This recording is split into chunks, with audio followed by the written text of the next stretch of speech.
নমস্কার, শাইলিস লাইফস্টাইলের একটা শর্ট ভিডিওতে ওয়েডিং স্পেশাল হলদি কালেকশন নিয়ে আজকের শাড়িটা থাকছে একদম হলদিতে পরার জন্য একটা পারফেক্ট কালেকশন।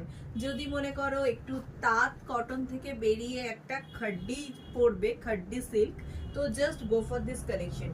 পুরো কালারটা যাচ্ছে একটা লেমন ইয়েলো কালার, একটা দেখো লেমন ইয়েলো কালার, তার মধ্যে থাকছে একটা বর্ডার যেটা থাকছে টারকোয়াজ ব্লু। অসাধারণ দেখতে পুরো শাড়িটাতে দেখো একটা খাড্ডি সিল্কের মধ্যে যাচ্ছে অল ওভার মিনাকারি ওয়ার্ক এবং পুরোটা যাচ্ছে ছোট ছোট মিনাকারি বুটাস, তার মধ্যে যাচ্ছে উইভিং। অসাধারণ কোয়ালিটিতে থাকছে এবং সঙ্গে থাকছে ডিজাইনার বর্ডার, একদম কন্ট্রাস্টে থাকছে বর্ডারটা। এটা থাকছে শাড়িটার বিপিটা জাস্ট দেখো, থাকছে একটা জাস্ট স্লিক বর্ডার এবং একটা লেমন ইয়েলো কালার